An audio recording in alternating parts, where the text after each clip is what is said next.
Hello guys, तो मैं आपके लिए लाया हूँ इकोनॉमिक्स की एक ऐसी वीडियो जिसमें लेसन फर्स्ट के इम्पोर्टेंट क्वेश्चंस हैं। तो चलिए हम स्टार्ट करते हैं। यहाँ पे ये लेसन फर्स्ट है। यहाँ हम देख सकते हैं क्वेश्चन नंबर 1.1 में व्हाट इज इकोनॉमिक्स।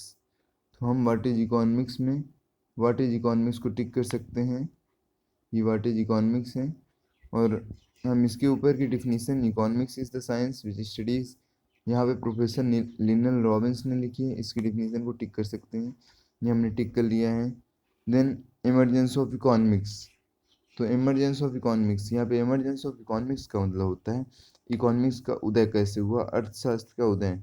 और यहाँ पे इकोनॉमिक्स का मतलब क्या होता है कि पैसा कमाना, आर्थिक स्थिति कैसे बनाई जाती है, सुधारी जाती है, उसका उदय कैसे हुआ। तो यहाँ पे इसका मैं मेन आंसर भी बता देता हूँ कि जो स्कैरसिटी ऑफ रिसोर्सेस है, स्कैरसिटी ऑफ रिसोर्सेस, ये जो है एक मेन कारण है इसका, इकोनॉमिक्स की इमरजेंस का उदय होने का। It is a universal problem, ये एक यूनिवर्सल प्रॉब्लम भी है। और फिर यहाँ पे लिखा है when it exists at the individual level it is known as micro level, इसे माइक्रो लेवल भी कहते हैं। And when it exist at level of country as a whole it is known as macro level. मतलब आप समझ गए होंगे कि जब स्कैरसिटी ऑफ रिसोर्सेज जो होती है इंडिविजुअल लेवल पे एग्जिस्ट होती है तो उसे हम क्या कहते हैं, माइक्रो लेवल। और जब ये एक whole level of country as a whole में होती है तो उसे मैक्रो लेवल कहते हैं। फिर उसके बाद क्या लिखा है, यहाँ पे हम सेकेंड पेज में आते हैं क्योंकि हमें इम्पॉर्टेंट चीज़ें ही बतानी है। तो यहाँ पे है meaning of micro economics. Then आगे कैरेक्टरिस्टिक, ये मोस्ट इम्पॉर्टेंट है कैरेक्टरिस्टिक। ये कैरेक्टरिस्टिक मोस्ट इम्पॉर्टेंट है, इसे हमें पढ़ना ही चाहिए। कैरेक्टरिस्टिक हो गया, कैरेक्टरिस्टिक के पॉइंट जैसे स्टडी ऑफ इंडिविजुअल यूनिट्स हो गया, डिटर्मिनेशन ऑफ इंडिविजुअल प्राइज हो गया, स्टडी ऑफ स्मॉल वेरिएबल्स हो गया। ये इंपॉर्टेंट है, इनको हमको एक्सप्लेन में पढ़ना है। ये मोस्ट इंपॉर्टेंट है characteristic of micro economics. Then important components of micro economics में क्या हो गया, इंपॉर्टेंट कंपोनेंट्स में हो गया जैसे theory of consumer behaviour, theory of demand, theory of producer behaviour, theory of supply, theory of price. तो यहाँ पे जो थ्योरी ऑफ प्राइस है ये मोस्ट इंपॉर्टेंट है, इसे हमें पढ़ना ही चाहिए। देन सेकेंड है meaning and definition of macro economics. तो हमने पहले भी पढ़ लिया है कि जब कोई भी स्कैरसिटी ऑफ रिसोर्सेज होती है एक एग्रीगेट लेवल पे एग्जिस्ट होती है तो उसे कहते हैं मैक्रो इकोनॉमिक्स। तो हमने इसे पहले ही पढ़ लिया है, तो डेफिनेशन इसकी पढ़ लेंगे। Then characteristic of macro economics पढ़ लेंगे कि क्या कैरेक्टरिस्टिक होता है। मेन कैरेक्टरिस्टिक हमें पढ़नी है, सभी की पढ़नी है। ये चारों पॉइंट पढ़ लेने हैं, 1 2 3 4। ये हो गया 1, ये 2 3 4। देन 5 हो गया इंटरडिपेंडेंस, इंटरडिपेंडेंस हो गया 5 नंबर। Then basic issues of macro economics, इसे हमें नहीं पढ़ना है। Then important components of macro economics पढ़ सकते हैं हम। इंपॉर्टेंट कंपोनेंट्स क्या होते हैं, 1.6 जो हैं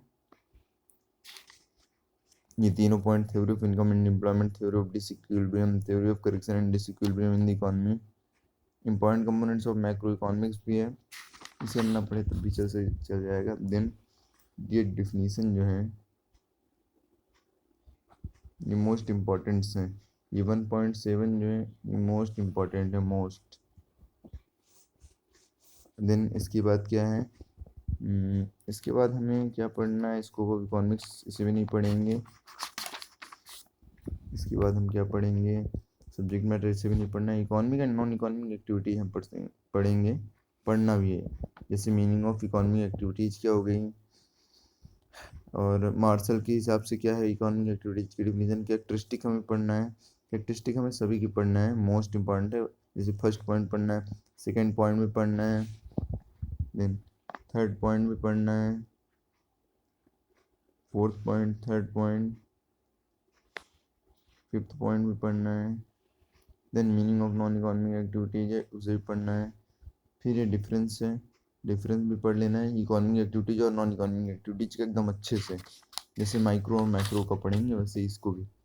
देन हो गया ये जो फॉर्म्स हैं इन्हें हमें शॉर्ट में पढ़ लेना है कि मीनिंग क्या है, बाकी ज़्यादा डीपली नहीं जाना है। जैसे कंजप्शन क्या हो गया, production, exchange, distribution, public finance.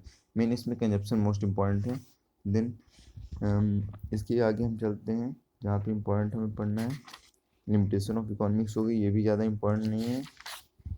हम आगे चलते हैं, मीनिंग ऑफ पॉजिटिव साइंस, ये भी नहीं पढ़ना है। देन ये भी नहीं पढ़ना है।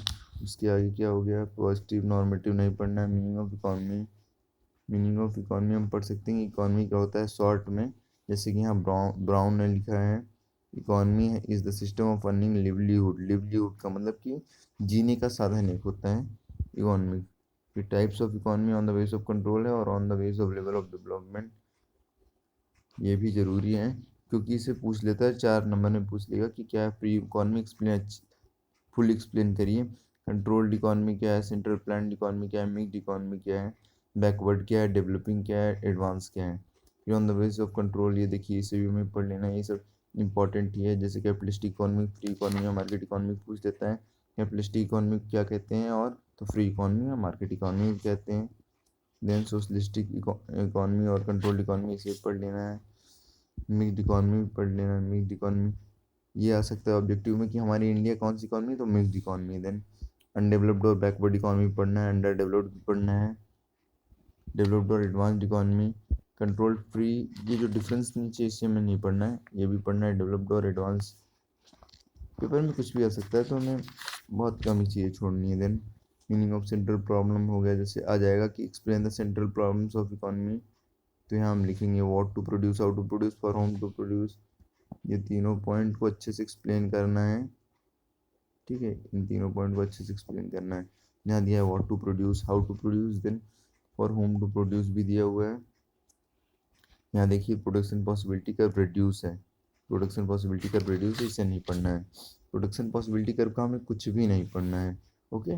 देन हम यहाँ आगे आगे प्रोडक्शन पॉसिबिलिटी कर्व है, इसे भी नहीं पढ़ना है। देन क्या पढ़ना है हमें, ओ ये फोन भी, प्रोडक्शन पॉसिबिलिटी कर्व हो गया। ये दिन अपॉर्चुनिटी कॉस्ट हो गया, तो अपॉर्चुनिटी कॉस्ट हम पढ़ सकते हैं, ज़्यादा हमें डीपली नहीं पढ़ना है, बस डिफिनीशन पढ़ लेनी है, ठीक है। अपॉर्चुनिटी कॉस्ट का नहीं आएगा क्योंकि ग्रुप बुक में बहुत सारी चीज़ें दी हुई हैं। Then solution of central problem of economy, ये हो गया है, इसे हम नहीं पढ़ें तब भी चलेगा। Then central problem socialist economy, और क्या,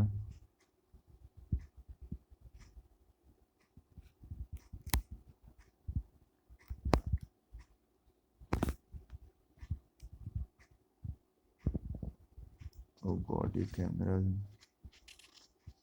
practical example and their solution, हम इसके यहाँ प्रैक्टिकल एग्जाम्पल्स भी पढ़ सकते हैं जो दिए हुए हैं प्रैक्टिकल एग्जाम्पल्स, इसमें कोई दे सकता है एक आध दो, तो हमें एग्जाम्पल भी अच्छे से पढ़ना है। देन यहाँ हम आगे आए तो ये सब हो गया, ये भी एग्जाम्पल्स दें, ये चैप्टर समराइज डेटा ग्लैंस, इन्हें भी हमें अच्छे से पढ़ना है। Definition of economics, meaning of economic activities, meaning of non economic activities, scope of economics पढ़ लेना है। Meaning of micro economics, meaning of macro economics, why economics या positive science, why economic normative science, meaning of economy, types of economy, what are the central problems of economy, meaning of production possibility curve frontier, ये हमें cross कर देना, नहीं पढ़ना है। Opportunity cost भी पढ़ लेना है। देन उसके बाद ऑब्जेक्टिव्स, ओके। तो ऑब्जेक्टिव्स तो हमें ऑब्जेक्टिव्स भी लगभग सारे पढ़ने हैं यहाँ पे। ऑब्जेक्टिव्स हो गया, ये वन वर्ड हो गया, मैच दी कॉलम, ये आंसर क्वेश्चन,